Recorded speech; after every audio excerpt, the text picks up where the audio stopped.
آخر کار وہ پھیری لگانے والا غصے میں آ کے چلا گیا، لیکن اس نے والدین کو نہیں جگایا۔ اس نے کہا یہ نہیں ہو سکتا، نقصان ہوتا ہے ہو جائے، سستی چیز نہیں ملتی نہ ملے، مہنگی ملتی ہے بعد میں لے لیں گے، لیکن والدین کو اٹھانا اور جگانا اور ان کی نیند میں خلل ڈالنا، یہ ہمارے لیے تو کوئی عیب یا گناہ والی بات ہی نہیں سمجھی، بلکہ اگر والدین یہ بات اس کا تقاضا بھی ہم سے کریں کہ آپ کی اولاد شور کر رہی ہے یا ہمیں سونے نہیں دیتی، آرام نہیں کرنے دیتی، تو ہم کہتے ہیں ان کو تھانے بند کرا ہے،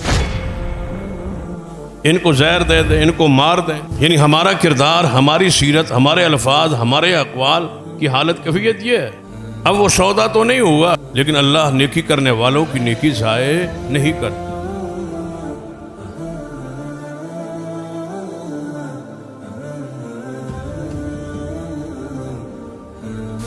ان الحمد للہ نحمده ونستعینه ونستغفره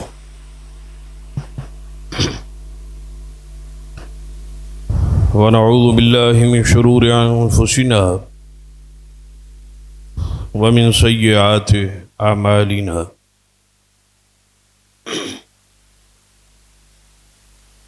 من يهد الله فلا مضل له ومن يضلل فلا هادي له أشهد أن لا إله إلا الله وحده لا شريك له وأشهد أن محمدا عبده ورسوله أما بعد فإن خير الحديث كتاب الله وخير الهدي هدي محمد صلى الله عليه وآله وسلم وشر الأمور محدثاتها وكل محدثة بدعة وكل بدعة ضلالة أما بعد فأعوذ بالله السميع العليم من الشيطان الرجيم من همزه ونفخه ونفثه بسم الله الرحمن الرحيم وقل رب ارحمهما كما ربياني صغيرا رب اشرح لي صدري ويسر لي أمري واحلل عقدة من لساني يفقهوا قولي رب زدني علما سبحان ربك رب العزة عما يصفون وسلام على المرسلين والحمد لله رب العالمين۔ حضرات،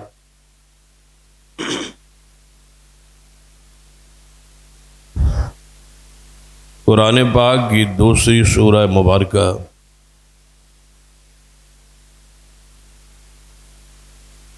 سورۃ البقرہ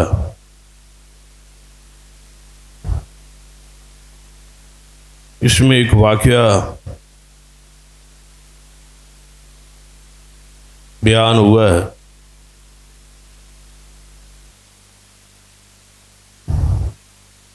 جس وجہ سے اس سورت کو سورۃ البقرہ کہا۔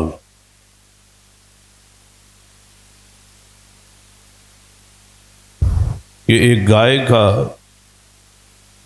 واقعہ اس میں درج،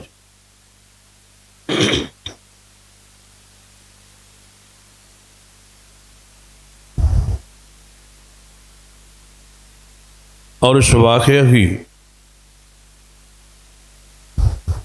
تفسیر میں اور ان آیات کی تفسیر میں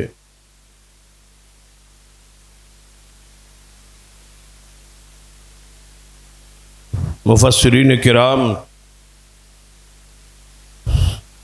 ایک اور واقعہ درج کیا ہے۔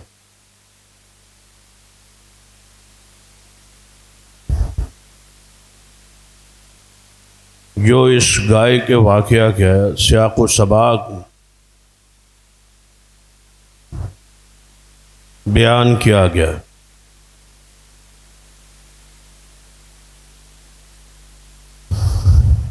گزشتہ جمعے بھی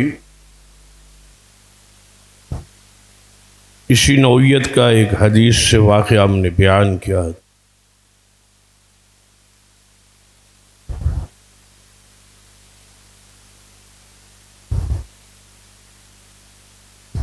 کہ ایک شخص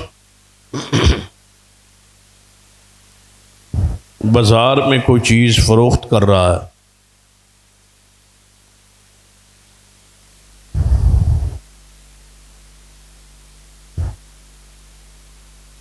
جس طرح پرانے زمانے میں یا اس دور میں بھی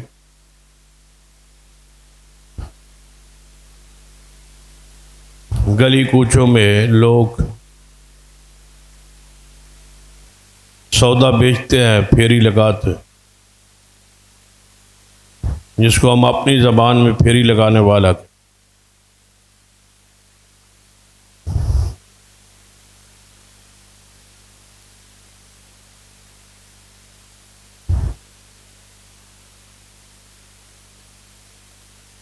پھیری لگانے والے نے آواز دی تو گھر سے ایک بندہ، ایک جوان نکلا، جو چیز وہ بیچ رہا تھا اس سے وہ لینا چاہے۔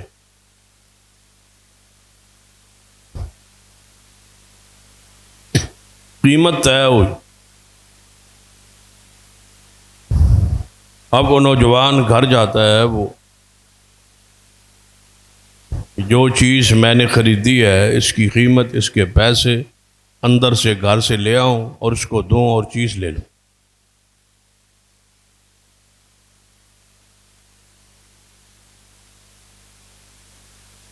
لیکن گھر جانے کے بعد پتہ چلا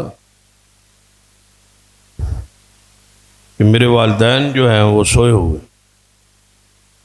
آرام کر رہے ہیں۔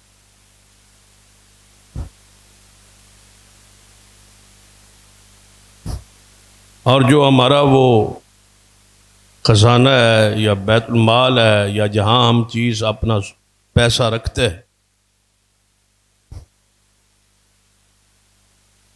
اس کی چابی والدین کے پاس ہے یا ان کے سرہانے کے نیچے۔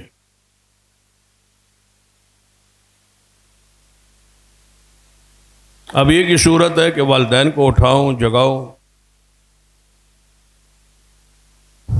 اور ان سے وہ پیسے لوں یا چابی لوں، وہاں سے پیسے نکال کے دوں اور جو چیز خریدی ہے اس کو لوں۔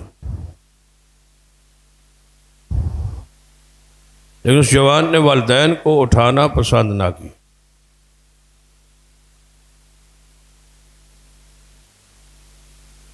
اسی طرح کا واقعہ ایک گزشتہ جمعے صحیح البخاری کی حدیث کی روشنی میں بھی بیان ہوا۔ تو والدین کی ضرورت کے لیے وہ دودھ لے کے کھڑا تھا، والدین سوئے ہوئے تھے، دودھ والدین نے پینا ہے لیکن اس نے جگایا نہیں۔ اس کے بدلے جو کچھ ہوا وہ گزشتہ خطبے میں وضاحت۔ ایک بڑی مصیبت سے اللہ نے اس جوان کو نجات دی جس نے والدین کے آرام کو اپنی ذات و مشقت پر ترجیح دی۔ یہ واقعہ بھی اسی نوعیت کا ہے۔ جب اس نے یہ دیکھا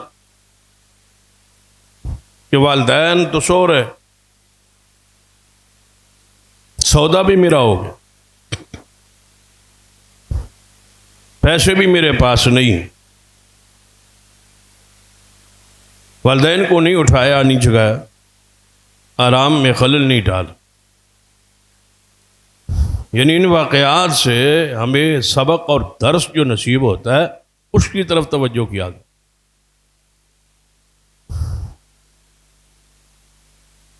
ہماری بدقسمتی یہ ہے کہ ہم واقعے کو واقعے کے طور پر، قصے کے طور پر سنتے ہیں، اپنی زندگی پر اس کو فٹ نہیں کرتے۔ قرآن پاک میں جتنے واقعات آپ ان کو پڑھیں گے تو قرآن پاک نے یہی کہا ہوگا کہ یہ واقعہ تمہارے لیے درس ہے، سبق ہے، نصیحت ہے۔ تو جو اس کا خلاصہ نصیحت ہے اس کی طرف ہم اپنے گریبانوں میں اپنی سیرت اپنے کردار میں جھانکیں کہ کیا ہم بھی ایسے ہی ہیں. اللہ سے امید تو ہے کہ ایسے ہی کرامات اور معجزات کا ظہور ہو، ایسے ہی رزق ہمیں نصیب ہو جیسے ان لوگوں کو ہوا، لیکن وہ کردار، وہ سیرت اپنانے کے لیے تیار نہیں. تو یہ جوان بارہ ہے جس سے یہ چیز خریدی تھی، اسے کہا کہ میری آپ سودا طے ہو چکا، میں اندر قیمت پیسے لینے گیا ہوں لیکن میرے والدین سوئے ہوئے، میں ان کو جگا نہیں سکتا، پسند نہیں کرتا، لہذا آپ کچھ دیر ٹھہر جائے، جب میرے والدین اٹھیں گے میں آپ کو اس کی قیمت ادا کروں.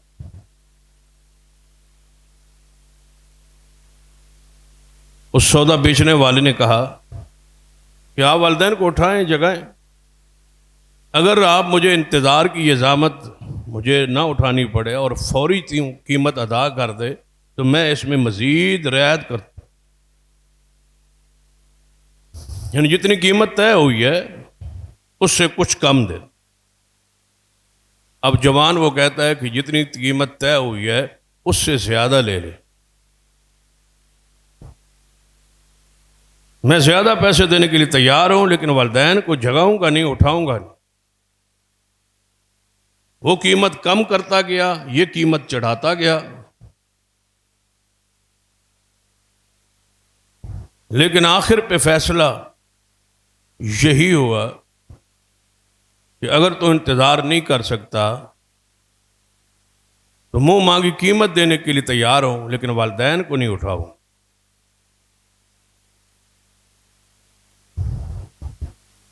اس میں نوجوان طبقہ جو ہے وہ غور کرے، اپنے گھر کے ماحول کو دیکھے،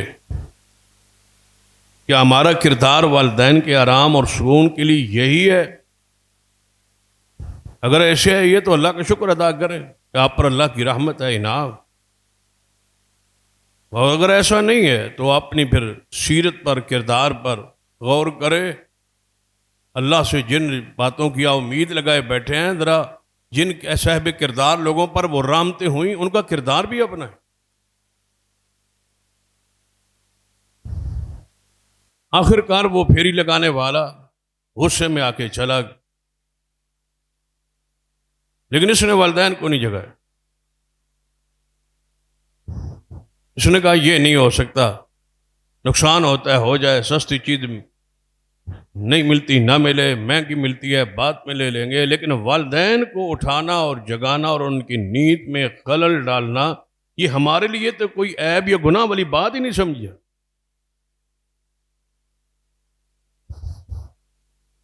بلکہ اگر والدین یہ بات، اس کا تقاضا بھی ہم سے کرے کہ آپ کی اولاد شور کر رہی ہے یا ہمیں سونے نہیں دیتی، آرام نہیں کرنے دیتی، تو ہم کہتے ہیں ان کو تھانے بند کرا ہے، ان کو زہر دے دیں، ان کو مار دیں. یعنی ہمارا کردار، ہماری سیرت، ہمارے الفاظ، ہمارے اقوال کی حالت کیفیت یہ ہے. اب وہ سودا تو نہیں ہوا، لیکن اللہ نیکی کرنے والوں کی نیکی ضائع نہیں کرتا. اسی پر ہماری بات ختم ہوئی گزشتہ جمعے. لا یضیع اجر المحسنین، اس کا وعدہ ہے کہ نیکی کرنے والے، احسان کرنے والے کی میں نیکی کو ضائع نہیں کرتا. اب یہ حالت، یہ فیصلہ تو زمین پر ایک جوان نے والدین کی خدمت کا، احترام کا، اکرام کی انتہا کی ہے. اب اللہ کا جو وعدہ ہے اس کے تناظر میں یہ ذرا دیکھے سورۃ البقرہ کے اس واقعے. اب وہ فیصلہ آسمان پہ ہو چکا ہے کہ اس جوان کی اس نیکی کا، اس احسان کا، اس ادب احترام کا اس کو بدلہ دینا، کیونکہ حدیث پاک میں کہ اللہ تبارک و تعالی والدین کے نافرمان کی سزا آخرت تک ہی نہیں معلق رکھتا.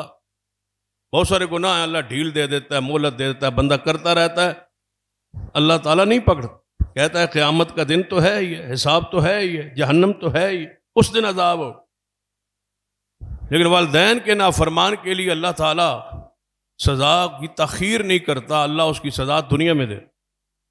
یہ رسول اللہ صلی اللہ علیہ وسلم نے فرمایا کہ یہ گناہ ایسا ہے جس کی سزا دنیا میں بہت جلد اللہ تعالیٰ اس سزا کو دیتا. والدین کے نافرمان کو گستاخ. تو اب اس پر اللہ کی رحمتوں کا نزول ہونے لگا. اب وہ سورۃ البقرہ کا وہ واقعہ جو قرآن میں بیان ہوا اس کی طرف توجہ. کہ ایک شخص نے لالچ میں اپنے بے اولاد حقیقی چچا کو قتل کر.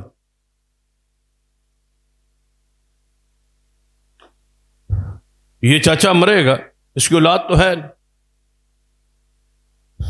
بہت سارے لوگ اس ہرس اور لالچ میں بیٹھے ہوتے ہیں کہ چچا کب مرے بے اولاد کہ اس کی مال، اس کی وراثت ہمیں نصیب. اور یہاں بھی رک کے یہ بات سن لیں، اسلام پہ قربان جائے کہ اسلام نے ایک قانون بنایا کہ جو قاتل ہے وہ مقتول کے وراثت کا وارث نہیں ہو. یہ اصول ہے اسلام. اگر یہ اصول نہ ہوتا تو روزانہ کئی والدین قتل ہوتے اور کئی چاچے اور تائے قتل. اسلام کا یہ اصول ہے جو قاتل ہے کسی بندے کا وہ اپنے مقتول کی مال کا وارث نہیں بن سکتا. وہ قتل کرے گا وراثت سے محروم. باپ کو قتل کرے، چاچا کو قتل کرے، کسی کو قتل کرے اس لالچ میں کہ اس کے مال جلدی وراثت مجھے مل جائے، وہ وارث بن ہی نہیں سکتا. جو قاتل جو یہ والدین کو اور رشتہ داروں کو تحفظ دیا گیا ہے، تو اس نے اپنے چاچے کو وراثت کے مال کے لالچ میں قتل کرنے کے بعد رات کو میت کو، لاش کو اٹھایا. جو مخالفین کے جو دشمن تھے ان کے جا کے دروازے کے سامنے چچے کی میت کو پھینک. سویرے اٹھیں گے لوگ، سارے قبیلہ اکٹھا ہو کے کہے گا کہ ہمارے مخالفین دشمنوں نے ہمارا بندہ مار دیا. قتل اس پہ پڑ جائے، مال مجھے مل جائے. جب ایسا واقعہ پیش آئے تو جن کے ہاں میت، جن کے ہاں لاش ملی تھی ان کو بلایا. زمانہ کس کا تھا؟ سیدنا موسیٰ علیہ السلام. بلایا گیا کہ آپ کے دروازے کے سامنے میت ملی ہے، لاش ملی ہے، آپ ان کے مخالفین ہیں، دشمن ہیں، آپ نے اس بندے کو مارا ہے. پورا قبیلہ اکٹھا کہ ہم نے کوئی ایسا واقعہ ہم میں سے ایسا واقعہ ہم سے سزا نہیں ہوا، ہم نے ایسا نہیں کیا. جب بات قصاص تک پہنچی کہ آپ نے ہی مارا ہے، میت آپ کے ہاں سے ملی ہے، لاش آپ کے ہاں سے ملی ہے، یا اس کا کوئی نشان یا کوئی دلیل دو، یا پھر اس قتل کا بدلہ ہے یا دیت. تو وہ سارے قبیلے کے لوگ اکٹھے ہو گئے سیدنا موسیٰ علیہ السلام کے پاس. یا موسیٰ پیغمبر، اللہ اس بات پر گواہ ہے کہ ہم قاتل نہیں ہیں، لیکن ہم پہ یہ قتل پڑ رہا ہے. آپ کو اللہ نے یہ شان بخشی ہے کہ آپ کلیم اللہ ہیں، اللہ سے ہم کلام ہوتے. تو مسئلہ تو حل ہو سکتا ہے کہ آپ اللہ تبارک و تعالیٰ سے جب ہم کلام ہوں تو یہ مسئلہ ہمارا حل کر دیں اور پوچھیں اللہ سے کہ اس کا قاتل کون ہے، اصل قاتل پتہ چل.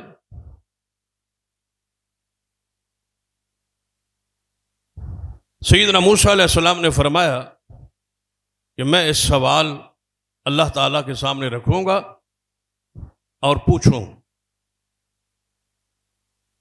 سیدنا موسیٰ علیہ السلام اللہ کی حضور عرض کی کہ یا اللہ یہ مہمہ ہے، ایک اندھا قتل ہے، میری قوم میں ہے۔ ایک قبیلہ کہتا ہے کہ انہوں نے مارا ہے، دوسرا کہتا ہے ہم نے نہیں مارا، اس کا اصل قاتل۔ تو حضرت موسیٰ علیہ السلام کو کہا گیا اللہ کی حکمتیں دیکھیں، اس کی تدبیریں دیکھ، اس کے فیصلے دیکھ۔ ان اللہ یامرکم ان تذبحوا بقرہ۔ موسیٰ علیہ السلام آئے واپس کوہ طور سے، قوم کو بلایا، فرمایا میں نے تمہارا سوال رکھا تھا، اللہ نے ارشاد فرمایا اللہ تمہیں حکم دیتا ہے کہ ایک گائے کو ذبح کرو۔ اب ان کے لیے، موسیٰ علیہ السلام کے ماننے والوں کے لیے، اس قوم کے لیے گائے کا ذبح کرنا بھی ایک مشکل امر، کیونکہ وہ بچڑے کی پوجا کرتے رہے، گائے کو وہ معبود سمجھتے تھے۔ اس کو کہتے ہیں نا کہ ایک تیر سے دو شکار، ایک تو ہے کہ اس کو والدین کے فرمانبردار کو صلہ دینا، دوسرا ان کے ہاتھوں گائے کو ذبح کروانا ہے، ان کے عقیدے کو ذبح کروانا۔ انہوں نے کہا پوچھا تو تھا موسیٰ علیہ السلام نے، لیکن یہ عجیب اللہ کی طرف سے حکم آیا کہ گائے کو ذبح کرو۔ اب گائے ہمارا معبود ہے۔ تو ساری قوم نے کہا کہ قاتل ملتا ہے یا نہیں ملتا، اپنے مذہب کو تو ذبح نہ کرو، گائے کو تو ذبح نہ کرو۔ کہنے لگے موسیٰ علیہ السلام کو خود ہی تو کہا ہے، انہوں نے رب سے پوچھا ہے، اب ہم اس سے پیچھے کیسے ہٹ سکتے؟ چلو پیچھے ہٹنے کا ایک راستہ طریقہ طویل سوچتے ہیں کہ ایسے اعتراضات، گائے پر ایسے شرائط رکھتے ہیں، نہ ایسی گائے ملے نہ ذبح کرنی ہو، کوئی نہ کوئی معاملہ اور ہو، کوئی نہ کوئی راستہ اور موسیٰ علیہ السلام نکالیں گے، پھر جب گائے ہم ذبح نہیں کریں گے ایسی ملے گی۔ وہ آئے کہ موسیٰ علیہ السلام گائے، صرف گائے کا حکم ہی ہے یا کوئی خاص گائے ہے؟ ہم یہ پوچھنے آئے ہیں کہ گائے کیسی ہو؟ انہوں نے کہا حضرت آپ کے سوال کا میں نے اللہ کے سامنے رکھا، اللہ تعالیٰ فرماتا ہے وہ گائے بوڑھی نہ ہو، بچی نہ ہو، اس کے درمیان جوان ہو۔ پھر آئے وہ دودھ دیتی ہو یا مشقت پہ کام، لوگ گاؤں سے گائے سے کام لیتے، ان کو کنویں پہ بعض دفعہ جو دیتے تھے اور اس سے پانی نکالتے تھے۔ تو کوئی ایسی گائے جو ہے وہ بچڑی ایسی ہو سکتی ہے جس کو سے مشقت لی گئی ہو، لہذا اگر ایسی کر دیں تو کوئی حرج تو نہیں ہے۔ موسیٰ علیہ السلام نے فرمایا نہیں، وہ کھیتی کو پانی بھی نہ پلاتی، نہ بڑی ہو، نہ مشقت اس سے لی گئی۔ پھر آئے اس کا رنگ کیسا ہونا چاہیے؟ ارادہ یہ تھا کہ کسی طریقے یہ گائے ذبح کرنے والا معاملہ ہم سے ٹل جائے۔ وہ دنیا میں تدبیر کرتے تھے، اللہ آسمان پہ تدبیر کرتے، اس کی تدبیر جو ہے وہ غالب ہے، اللہ خیر الماکرین، اس کی تدبیر بہترین ہے اور غالب۔ موسیٰ علیہ السلام نے عرض کیا، جواب آیا، فرمایا اپنی قوم کو کہو کہ اس کا رنگ زرد ہو اور چمکیلا ہو اور اتنی خوبصورت ہو کہ دیکھنے والوں کو خوش کر۔ ان کا ارادہ تو یہ تھا کہ جان چھوٹے، لیکن جان گائے ذبح کرنے سے چھوٹ نہیں رہی تھی، شرائط کڑی ہو رہی۔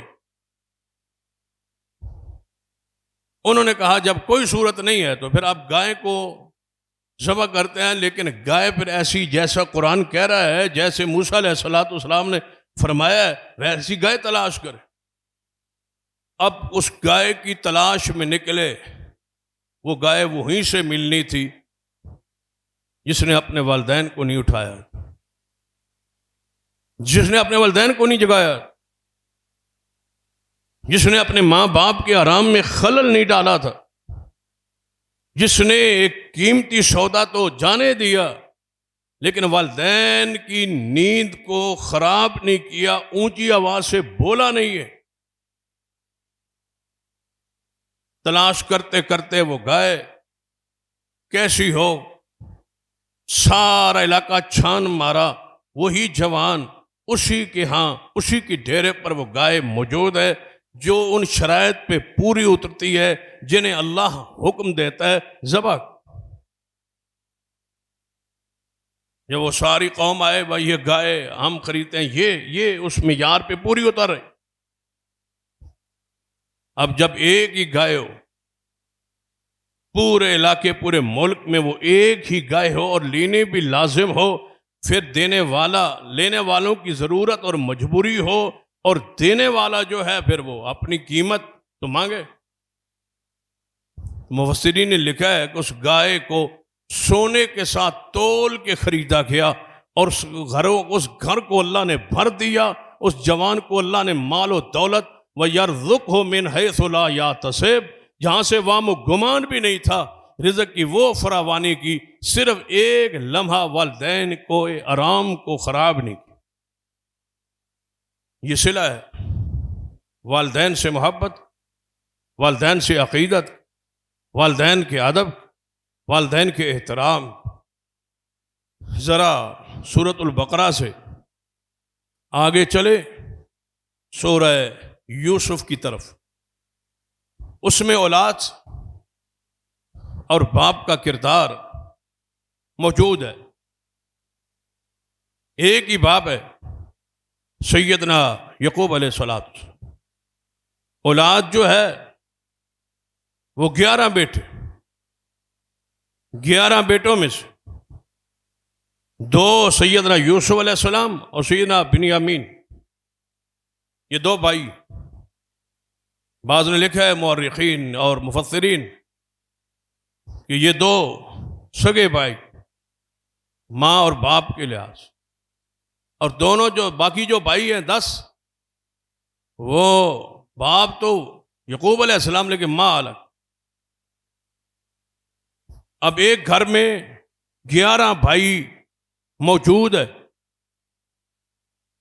اس کو ذرا 2 حصوں میں تقسیم کرے، ایک طرف 9 بھائی، دوسری طرف 2 بھائی، اور ان 11 کا باپ ایک یعقوب علیہ السلام۔ ان 9 بھائیوں کو، اس 10 بھائی کو کردار کو، 9 بھائی جو الگ ہے ان کے کردار کو پڑھے اور 2 بھائیوں کے کردار کو پڑھے۔ انہوں نے والدین کی محبت کو حاصل کیا ہے، باپ کی محبت کو حاصل کیا ہے، اور ان 9 بھائیوں نے اپنے باپ کو تکلیف دینے کا ارادہ کیا، دکھ دینے کا ارادہ کیا۔ ان بھائیوں نے دکھ دیا ہے، ان کی حالت دیکھیں، ان کی کیفیت دیکھیں، ان کی پھر تکالیف دیکھیں، ان کے پھر صبر دیکھیں، ان کی پھر ذلت اور رسوائی دیکھیں، ان کی غربت اور فقر اور تنگ دستی دیکھیں، اور جنہوں نے باپ کو خوش کیا ہے ان 2 بھاؤں کو تخت پر بیٹھا دیکھیں۔ یہ دونوں کا کردار، 2 کردار ہیں سورہ یوسف۔ اس رنگ سے، اس انداز سے پڑھے کہ جس کے پیچھے والد کی دعائیں، والد کی محبت ہے، والد کا پیار ہے، وہ کن لمحات سے گزر کے اور کن مصائب سے اور تکالیف آزمائشوں سے گزر کے اللہ نے اس کو تخت پر پہنچایا، اور جن کے پیچھے والدین کی دعائیں نے والدین کو تکلیف دی ہوئی، والدین کو پریشان کیا ہوا، ان کی حالت اور کیفیت کو بھی دیکھے۔ دونوں کردار سورہ یوسف میں موجود ہے کہ حضرت یوسف علیہ السلام خواب معروف واقعہ ہے، صرف خلاصہ جو موضوع سے متعلقہ ہے وہ آپ کے سامنے رکھتا ہوں۔ وہ پہلو خواب کو دیکھ، باپ کے سامنے اپنی خواب کو بیان کی کہ اے ابا جی، میں نے خواب میں 11 ستاروں کو، سورج اور چاند کو سجدہ کرتا ہے، اپنے آپ کو دیکھ، یہ سجدہ کر رہے، میں نے یہ صورت، یہ کیفیت دیکھی۔ اب اس خواب کی تعبیر بیان فرمائے۔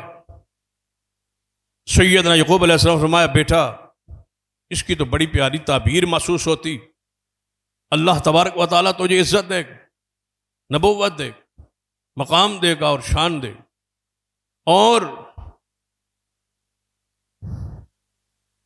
وقت آئے گا اللہ تبارک و تعالیٰ تجھے علم سے نوازے گا، باتوں کی تعویل، خوابوں کی تعبیر، باتوں کی گہرائی تک پہنچنے کا عمل کا صلاحیت اللہ تجھے بخشے گا۔ لیکن بیٹا یہ خواب، اس کی جو تعبیر میں نے کی ہے، یہ اپنے حقیقی بھائیوں کے سامنے بیان اگر وہ تو اسے حسد کریں، بھائیوں کا بھائیوں سے حسد، سورہ یوسف میں اس کا پوری تفصیل موجود ہے، ان کی عزت سے، ان کی شہرت سے، ان کے مقام سے، ان کے مال سے، ان کے علم سے، ان کی فضیلت سے، ان کے درجات سے، فرمایا یہ کوئی نہ کوئی تدبیر کریں گے تیرے خلاف، اور وہ تدبیر کر رہے ہیں۔ کہتے ہیں عجیب بات ہے کہ باپ ہمارا ایک بیٹے سے اتنی محبت کرتا، یوسف علیہ الصلوۃ والسلام۔ اور یاد رکھیے اسلام کا اصول و ضابطہ کیا ہے کہ معاملات میں، لینے دینے میں اپنی اولاد میں انصاف ہے، اعدلوا بین اولادکم، لیکن دل کی جو کیفیت، جو محبت کی کیفیت ہے، ایک بیٹے کے ساتھ محبت اور دلی جھکاؤ والدین کا، یہ بندے کے اختیار میں نہیں ہوتا، یہ محبت اللہ کی طرف سے ہوتی۔ اس کی دلیل وہ حدیث ہے جو ابو داؤد میں موجود ہے، سرور کائنات محمد رسول اللہ صلی اللہ علیہ وسلم کی ازواج مطہرات 11 تھی، سب کے ہاں انصاف تھا، عدل تھا اور باری کی تقسیم تھی، لیکن دل کے اندر محبت، پیار کے وہ جذبات لازم امر ہے، قرائن بھی ہیں، شواہد بھی ہیں، دلائل بھی ہے کہ وہ سیدہ عائشہ کے ساتھ رسول اللہ دعا کیا کرتے تھے کہ اے اللہ یہ جو میرے دل کی کیفیت ہے، دل کا جھکاؤ ہے، اس میں عائشہ کی محبت زیادہ ہے، اس پر مجھے مواخذہ نہ کرنا، اس پر مجھے نہ پکڑنا، یہ میرے دل کا معاملہ ہے جو تیرے کنٹرول میں ہے، جہاں معاملات ہیں وہاں میں محمد انصاف کرتا ہوں۔ تو یہ دل کی کیفیت، ایک بیٹے سے فطری طور پہ محبت زیادہ ہوتی، ایک بیٹی کے ساتھ اس کی عادات، اس کے خصائل، اس کی خوبیاں یا کوئی ایسے معاملات کہ اس سے محبت دلی کیفیت کا نام ہے، جس میں انسان کا کنٹرول نہیں ہوا۔ تو بھائیوں کو یہ حسد تھا کہ ہمارا باپ کیوں محبت کرتا ہے یوسف علیہ السلام، اس کا ایک ہی راستہ ہے کہ اس کو قتل کر دیا جائے۔ ایک بھائی نے سمجھایا کہ قتل بڑا گناہ ہے، جب آپ صرف یہ چاہتے ہیں کہ یوسف جدا ہو جائے اور محبت ہماری طرف ہو جائے، جھکاؤ ہماری طرف ہو جائے، یہ راستہ صاف ہو جائے، تو لازم قتل کا گناہ لینا ہے، کسی کنویں میں پھینکو، دور کر دو، جدا کر دو، بکتا بکاتا کہیں چلا جائے گا، لہذا مقصد تمہارا پورا ہو جائے گا، وہ کم گناہ ہے بنسبت قتل۔ لیکن باپ کو تو ذرا دکھ دینا بھی آرام، ان کے لیے یہ کم تھا، اس میں کوئی شک نہیں، لیکن دکھ کس کو دیا جا رہا ہے، تکلیف کس کو دی جا رہی ہے، پریشان کس کو کرنا ہے، باپ کو۔ اور جب سارے اس پر متفق ہوئے تو اپنے باپ یعقوب علیہ السلام کے پاس آئے، خیرخواہی کا اظہار کرتے رہے، محبت اور پیار کا اظہار کرتے رہے، باپ کو مطمئن کرتے رہے۔ انہوں نے کھیل کے لیے، سیر کے لیے، تفریح کے لیے اپنے بیٹے یوسف کو ساتھ بھیج، جو ہوا وہ آپ کے سب کے علم میں ہے، کنویں میں اس کو ڈالا، واپس آئے، روتے ہوئے آئے اور باپ کو آ کے دکھایا، اور رات کے وقت دکھایا۔ وَجَاءُوا أَبَاهُمْ عِشَاءً يَبْكُونَ، یہ ہے باپ کو رلانے والوں کی کیفیت، یہ ہے والدین کو دکھی کرنے والوں کی حالت اور کیفیت۔ رلایا ہے باپ، پھر باپ اتنے روئے۔ فَصَبْرٌ جَمِيلٌ وَاللَّهُ الْمُسْتَعَانُ، بیٹو یہ بات بنی بنائی لگتی تو ہے، لیکن اس پہ صبر کروں گا۔ قمید یوسف وہ لے کے آئے تھے، جھوٹا خون لگا کے آئے تھے، قمید یوسف کو رکھ لیا باپ، اور آنکھوں سے آنسو بہ رہے، اور میں نے قرآن کتاب و سنت پہ آپ ذرا میں نے غور کیا، آپ بھی ذرا غور کریں. پوری تاریخ میں یہ واحد باپ ہے جس نے اپنے بیٹے کی جدائی میں رو رو کے اپنی آنکھوں کی بینائی کو ختم کر لی. یہ ہے وہ والدین، یہ ہے وہ باپ، یہ ہے وہ ماں، یہ ہے وہ والدین کے گھر کی جناب اولاد سے محبت پیار. کوئی بیٹا ایسا لاؤ جو ماں کے غم میں اس کی کیفیت ہو، کوئی قرآن میں، کوئی حدیث میں، کوئی دین میں، کوئی تاریخ میں کوئی ایسا وقت الا من رحم رب. لیکن باپ کی اس محبت کو قرآن نے محفوظ کیا ہے. اب یزت عیناہ من الحزن، اللہ فرماتا ہے ان کی آنکھوں کی بینائی جاتی رہی، آنکھیں سفید ہو گئیں رو رو کے. یوسف بیٹے کی جدائی، باپ کو رلایا کس نے؟ بیٹوں نے. کس کے غم میں رلایا؟ بیٹے کے غم. یہ وہ اولاد ہے جو باپ کو رلانے والی ہے، دکھ دینے والی ہے، تکلیف دینے والی.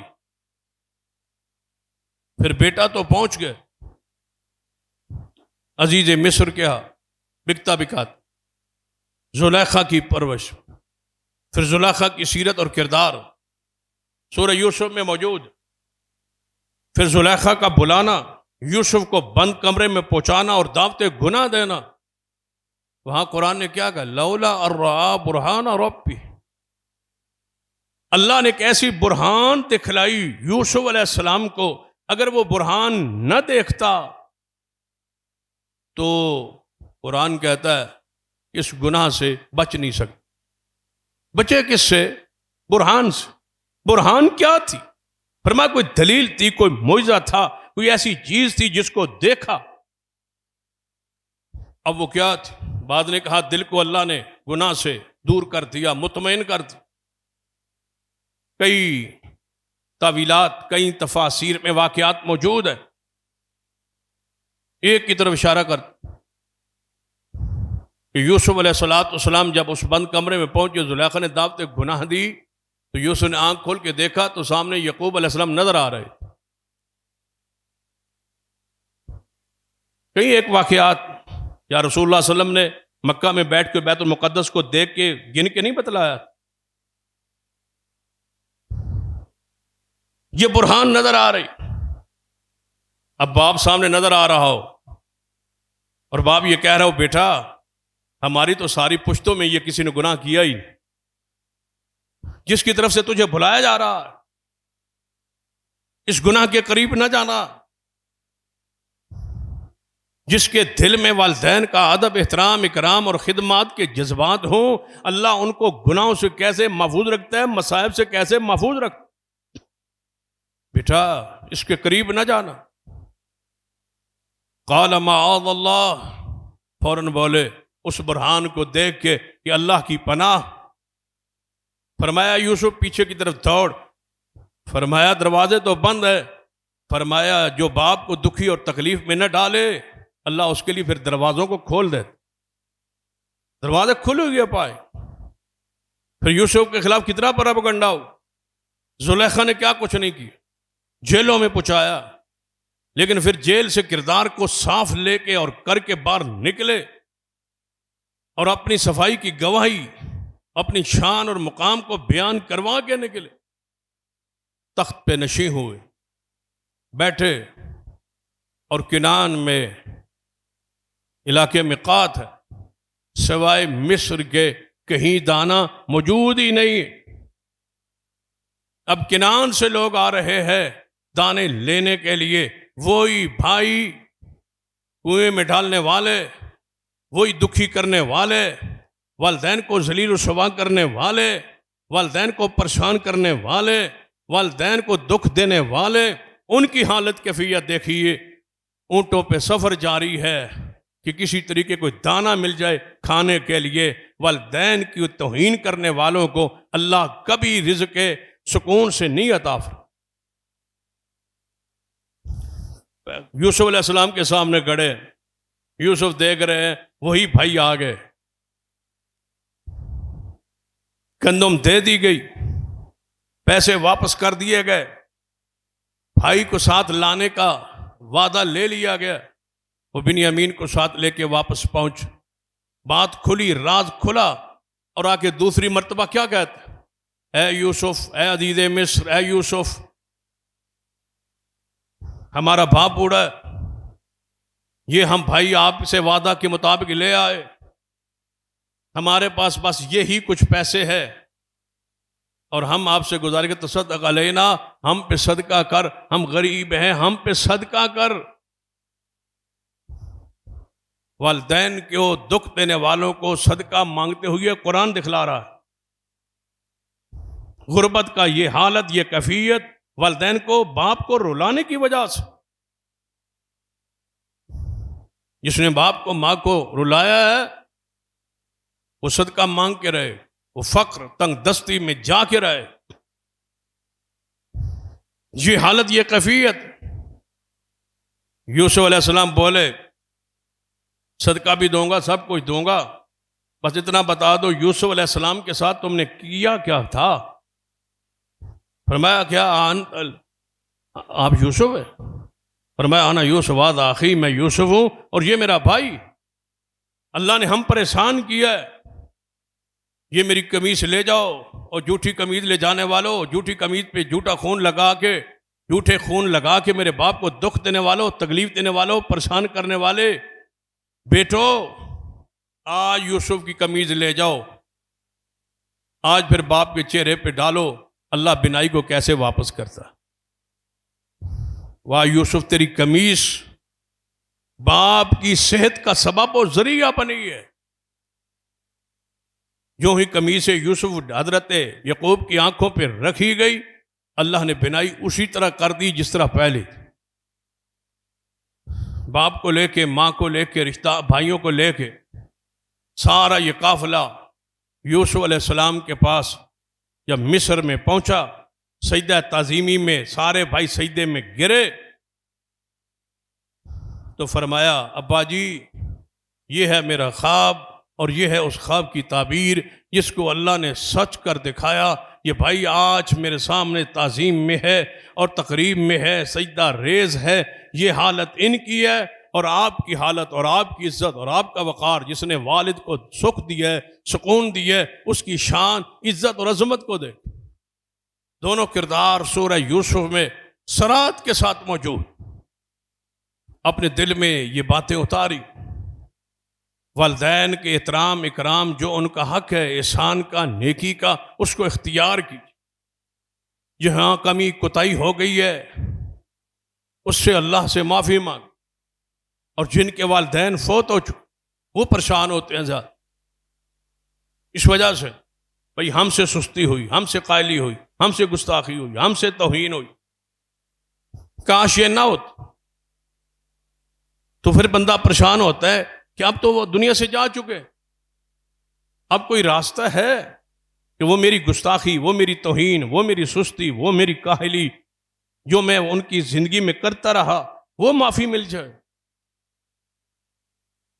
حق تو ادا ہو سکتا ہے، آپ کہیں کہ میں نے تو حق ادا کیا ہے، بھائی حق ادا نہیں ہو سکتا، جتنی مرضی خدمت کر لیں حق ادا نہیں ہو سکتا، جو مرضی کر لے حق کے خدمت ادا نہیں ہو سکتا، کمی کوتاہی بشری تقاضے رہ ہی جاتی ہے، یا بندہ توہین تنقید کر بیٹھتا ہے، یا وہ خدمت میں کمی رہ جاتی۔ اس کا طریقہ ایک ہی ہے جو نبی علیہ السلام نے بیان فرمایا کہ والدین کے دوستوں کا ادب، احترام، محبت، اکرام شروع کر دیجئے، اللہ تجھے والدین کے فرما برداروں میں لکھ دے۔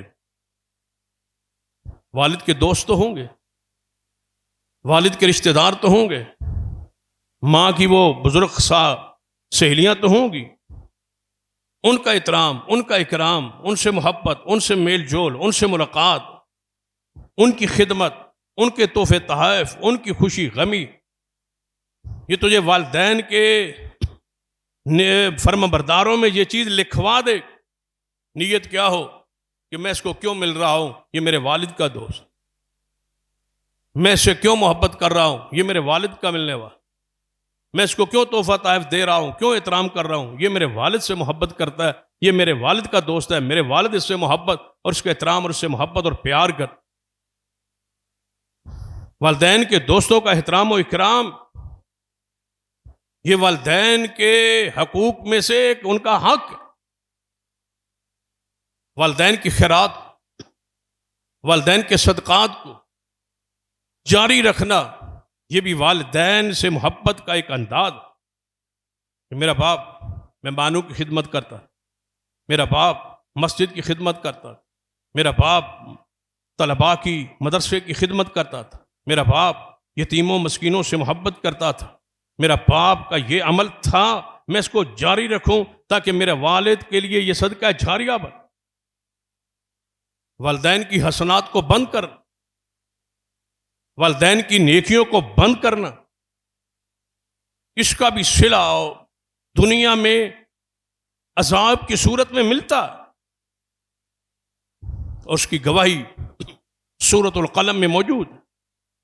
کبھی قرآن کو گھر میں جا کے بیٹھ کے کھولیں اور پڑھیں اور اس حوالے سے پڑھیں، کیونکہ میں نے تو جب سے والد محترم فوت ہوئی اس دن سے لے کر آج تک قرآن پاک کو حدیث کو اسی رنگ میں دیکھ رہا ہوں، پڑھ رہا ہوں، دیکھ رہا ہوں کہ قرآن کہتا کیا۔ ساتھ ساتھ یہ سوچتا ہوں کاش یہ جھٹکا اب لگا ہے نا،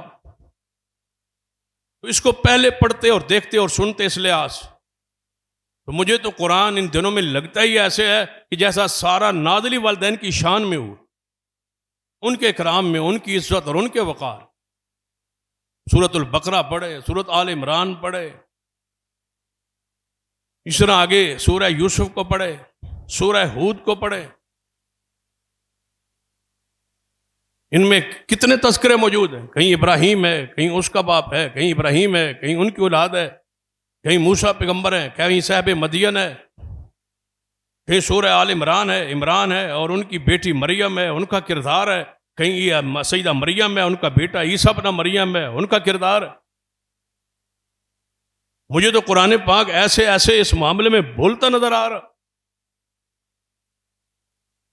29ویں پارے تک، آخر تک آئے،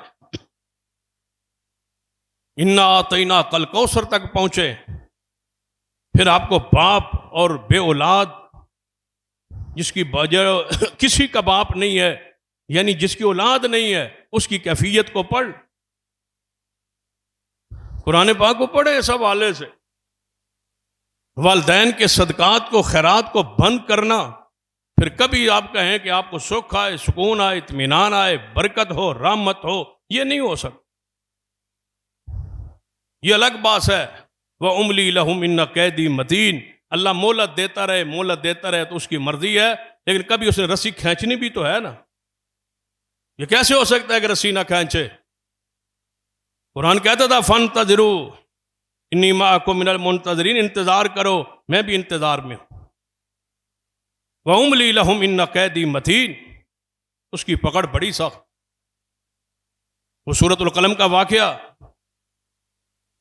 کیونکہ میں کئی مرتبہ وہ بیان کر چکا ہوں، اشارہ کرتا ہوں کہ باپ ہے، اس کا باغ ہے، اور باغ کی کمائی سے وہ 3 حصے کرتا تھا۔ مشہور واقعہ ہے قرآن کا، صرف اشارہ کر کے بات ختم کرتا ہوں۔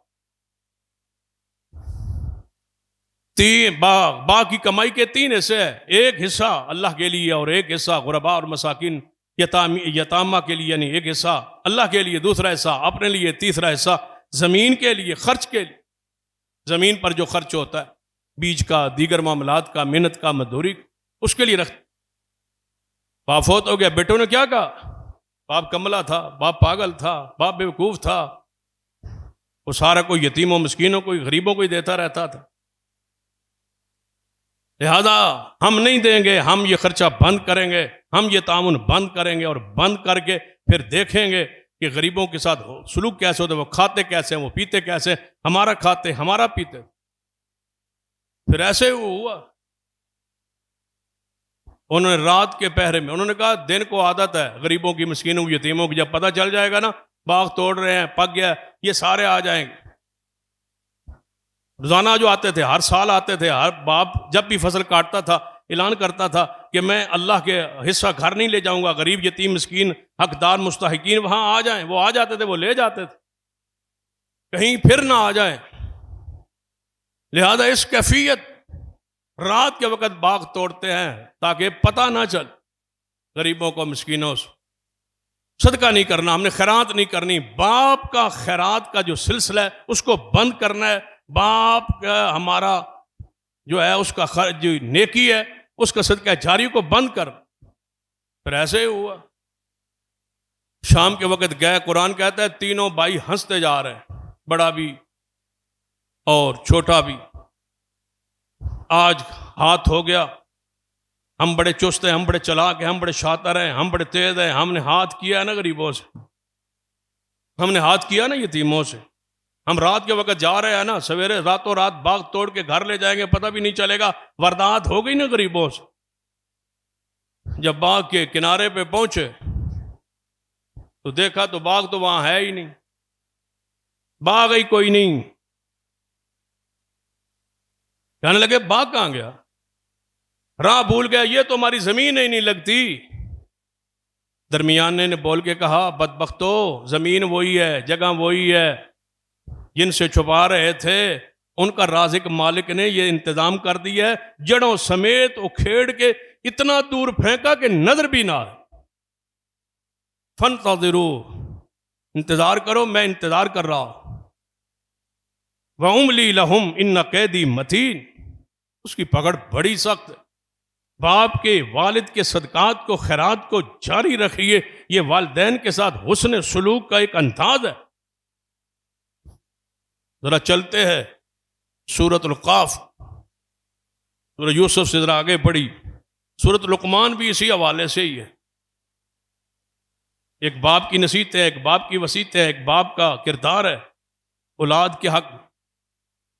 وہ کیونکہ یہ سلسلہ میں نے 3 جمعوں سے والد محترم وفات کے بعد کو شروع کیا ہوں، حالانکہ کل ختم نبوت کے حوالے سے پورے ملک میں پروگرامز،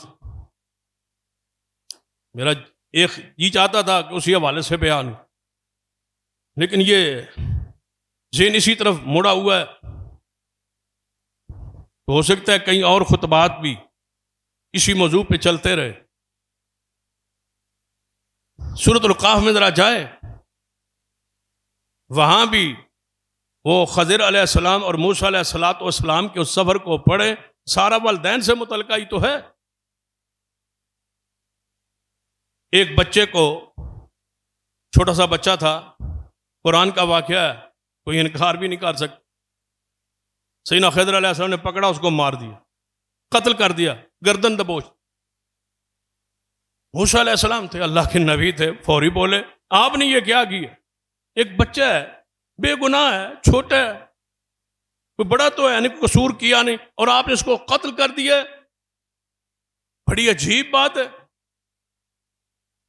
جب معاملہ کھلا، بات کھلی، تعبیر بیان کرنے لگے تو خضر علیہ السلام نے فرمایا تھا اے موسیٰ، آپ نے اس وقت اعتراض کیا تھا اور میں خاموش تھا، اب میں اس کا آپ کو تعبیر دیتا ہوں، تعویل دیتا ہوں، اس کی تفسیر دیتا ہوں، اس کا جواب دیتا ہوں۔ یہ بچہ جوان ہو کے اپنے والدین کا نافرمان بننا تھا، یہ میں نے اپنی مرضی سے نہیں کیا، یہ کس کی مرضی سے ہوا ہے؟ اللہ کے امر سے، اس کی مرضی سے، اس کے حکم سے، اس کے امر سے اس نے یہ کہا کہ اس کو مار دو، میں نے اس کو قتل کیا ہے، یہ بڑا ہو کے والدین کا نافرمان بنے گا، میں نے اس لیے مار دیا اس کو۔ اب بتائیں اس قرآنی آیت اور اس کا نتیجہ میں کیا نکالوں؟ کہ کیا میں کہنے کہ حق بجانے میں ہوں، یہ کہوں کہ جو اولاد والدین کی توہین کرے، بہتر ہے بندہ اس سے بے اولاد ہو، بہتر ہے بندہ بے اولاد دنیا سے چلا جائے اس اولاد سے جو والدین کی توہین کا ذریعہ بنے۔ رسول اللہ نے فرمایا تھا نا، رسول اللہ نے کیا فرمایا تھا؟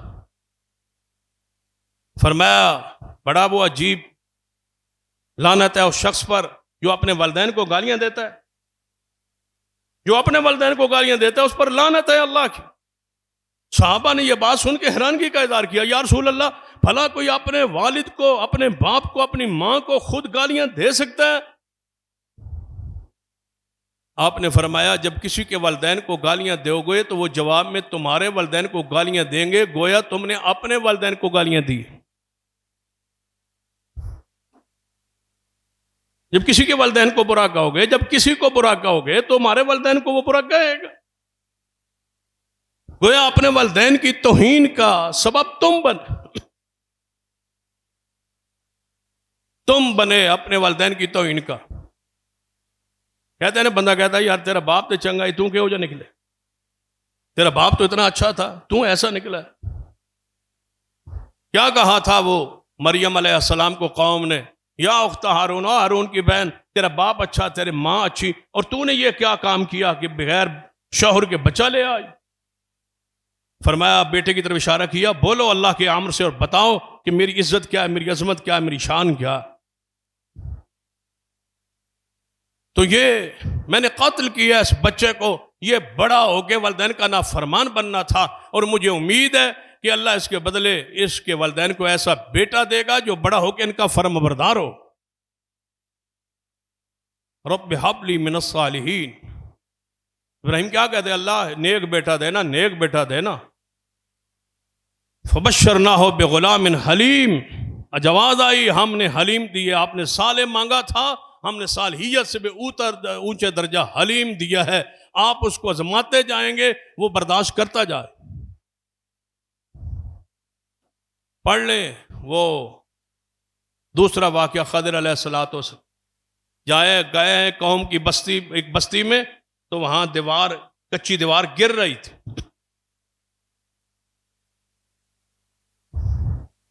تو اس دیوار کو سیدھا کر دیا حضرت خضر علیہ السلام۔ تو موسیٰ علیہ السلام نے پوچھا کہ اس قوم کے پاس آئے، ہم نے روٹی مانگی، پانی مانگا، رہائش مانگی، انہوں نے رہائش نہیں دی، روٹی نہیں دی، مہمان نوازی نہیں کی، اور آپ نے ان کی دیوار کو سیدھا کر دیا۔ اہل اللہ والوں کا کام ہے، کوئی روٹی دے نہ دے، کوئی پوچھے نہ پوچھے، کوئی خدمت کرے یا نہ کرے، محبت کرے یا نفرت کرے، اس کو محبت کا پیغام دے۔ اس لیے ایک بڑے کا ایک قول کتابوں میں ہم نے پڑھا ہے، دیکھا ہے، کہتے ہیں کہ وہ درخت بن جائے، بیری کا درخت بنے، اور بھی کئی قسم کے درخت ہیں، فرماتے تھے وہ بیری کا درخت بن جائے۔ یہ عربی کا مقولہ ہے جس کا میں معنی آپ کو سنا رہا ہوں۔ کہتے ہیں بیری کا درخت بنے۔ بیر کا درخت کیوں؟ کہتے ہیں بیر کے درخت کا وصف ہے کہ ہر بچہ، ہر بڑا اس کو پتھر مارتا ہے بیر گرانے کے لیے، اس کو پتھر مارتے ہیں، بیر جواب میں پتھر نہیں پھینکتی، جواب میں کیا کہتی ہے؟ بیر دیتی ہے۔ آپ پتھر ماریں وہ پھل دیتی، پیغام دیتی ہے کہ پتھر مارنے والوں یہ بیر آئے، یہ پھل آئے، یہ محبت آئے، پیار کا پیغام ہو۔ سیدنا خضر علیہ السلام نے دیوار کو سیدھا کر دی۔ جب دیوار سیدھی ہو، موسیٰ علیہ السلام نے فرمایا روٹی پانی، انہوں نے پوچھا نہیں، اور آپ نے دیوار سیدھی کر دی۔ فرمایا یہ ان کا کمال نہیں ہے موسیٰ، اس دیوار کے نیچے خزانہ دفن ہے، اور ان کے ماں اور باپ نے یہاں دفن کیا تھا، ان کے باپ نے یہاں اس دیوار کے نیچے خزانہ دفن کیا تھا۔ اور باپ کون تھا؟ قرآن پڑھی، کانا ابوہما صالحا، ان کا باپ نیک تھا، ان کا باپ اچھا تھا۔ یہ یتیم ہیں بچے، یہ چھوٹے ہیں بچے، یتیم ہیں، ابھی یہ بڑے ہوئے نہیں، یہ یتیم ہے۔ ان کا باپ یہاں نیک تھا اور خزانہ دفن کر گیا ہے، اس کی خواہش تھی کہ کوئی لے نہ جائے، کوئی لوٹ نہ جائے۔ اور میں کہتا ہوں قرآن کی وہ ساری آیات احادیث جو یتیموں کے حوالے سے ہیں، ان کو یہ درجہ کیوں ملا کہ ان کے سر سے کون اٹھ گیا؟ باپ اٹھ۔ وہ الگ باس ہے، الگ موضوع ہے۔ پھر میں اس دیوار کے نیچے وہ خزانہ دفن ہے، ان کا باپ نیک تھا، وہ دفن کر گئے، اور یتیموں کی مال کی حفاظت اس باپ کی نیکی کی وجہ سے اللہ نے اپنے ذمہ لی ہوئی۔ جب یہ بچے جوان ہوں گے پھر یہ دیوار دوبارہ گرے گی، جس دن گرے گی نیچے سے یہ خزانہ نکلے گا، یہ خود اٹھائیں گے، یہ اللہ کی تدبیر ہے، یہ اللہ کا فیصلہ ہے، میں نے کوئی کام اپنی مرضی سے نہیں کیا۔ لہذا والدین کے ساتھ احسان و نیکی کیجیے، دنیا و آخرت میں اس کا بہترین آپ کو صلہ اللہ عطا فرمائے گا۔ اس سے آگے آئندہ خطبے میں تبصرہ کریں گے۔ اقول قولی ھذا واستغفر اللہ لی ولکم ولسائر المسلمین وآخر دعوایا الحمد للہ.